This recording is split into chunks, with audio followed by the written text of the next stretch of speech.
Bismillahirrahmanirrahim. Assalamualaikum warahmatullahi wabarakatuh. Selamat pagi kepada dosen pengampu mata kuliah radiofotografi. Di sini kami dari kelompok 5, kelas radiofotografi 2C akan mempresentasikan poster kami yang berjudul Analysis Imaging of Radiography and Artifact. Baiklah, sebelumnya perkenalkan nama saya Siti Mutiara Rahmaniadi dengan NIM akhir 108. Perkenalkan, nama saya Azhara Nasya dengan NIM akhir 105. Kenalkan, saya Salma Naila Rahma dengan NIM akhir 109. Kenalkan, nama saya Inaya Amelia Pudul dengan NIM akhir 118. Kenalkan, nama saya Misal Audela dengan NIM akhir 111. Kenalkan, nama saya Marana Tirta Boga dengan NIM akhir 117.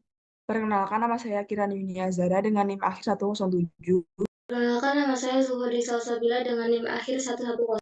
Baiklah, selanjutnya langsung saja akan dibacakan materi tentang kontras oleh Saudari Nasya. Silahkan. Baik, kontras pada radiografi sendiri dibentuk oleh dua tipe, yaitu kontras objek dan juga kontras film. Nah, kontras objek ini merupakan rasio dari intensitas radiasi yang dipindahkan melalui suatu organ atau jaringan yang berbeda dari bagian yang dievaluasi.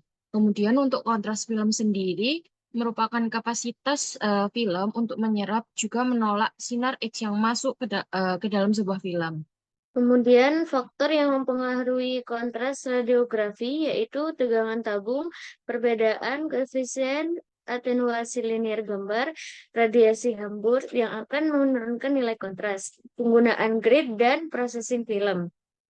Adapun radiograf akan dikatakan berkualitas jika memiliki kontras yang cukup, yaitu tidak terlalu tinggi namun juga tidak terlalu rendah. Selanjutnya untuk materi spatial resolution akan disampaikan oleh Sadinaya. Baik, selanjutnya ada spatial resolution. Resolusi spasial dalam radiografi mengacu pada kemampuan sistem pencitraan untuk membedakan dua objek yang berdekatan.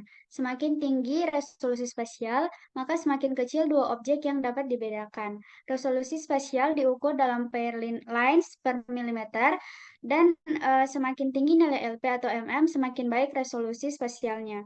Selanjutnya ada beberapa faktor yang dapat mempengaruhi resolusi spasial itu sendiri, yaitu yang pertama adalah ukuran titik fokus tabung sinar X. Yang kedua, jarak film ke objek atau FOD, yaitu semakin pendek FOD, maka semakin tinggi resolusi spasialnya.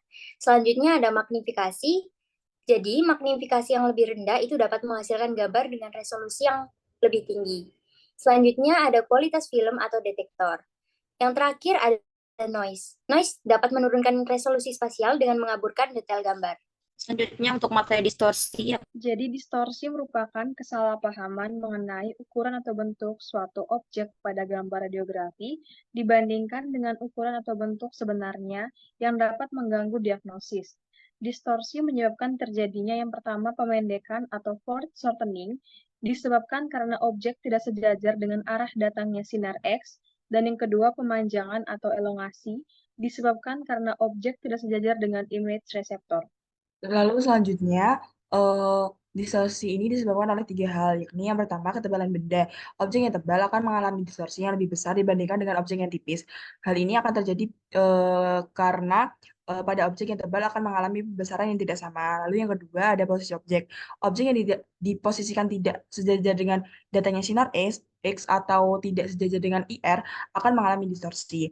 Distorsi yang dihasilkan dapat berupa pemendekan atau pemanjangan.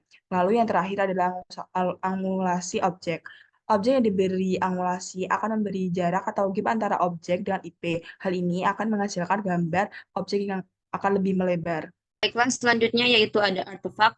Artefak sendiri merupakan struktur atau penampilan yang tidak biasanya ada pada radiografi. Jadi menurut Bell pada tahun 2020, dalam radiografi, noise gambar merupakan artefak yang paling umum terlihat, yang melekat di setiap modalitas dan teknik, serta bisa dikurangi akan tetapi tidak pernah bisa hilang.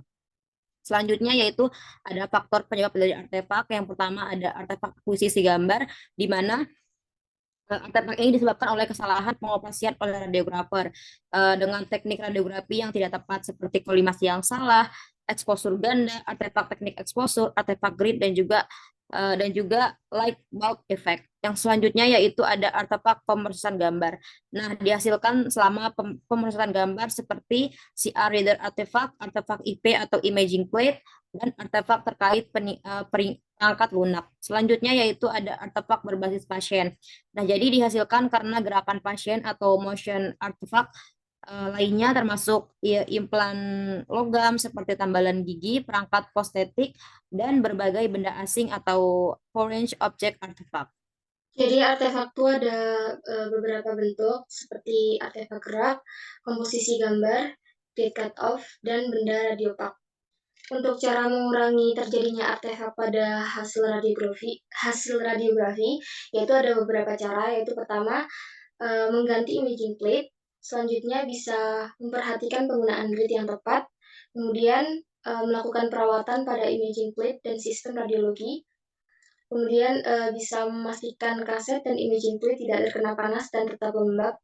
Selanjutnya, memberikan kolimasi yang tepat, kemudian bisa menurunkan PVP, dan memastikan kesiapan pasien, serta memastikan radiografer terdidik dengan baik. Baiklah, mungkin hanya itu yang dapat kami sampaikan. Kurang lebihnya kami mohon maaf. Terima kasih. Wassalamualaikum warahmatullahi wabarakatuh.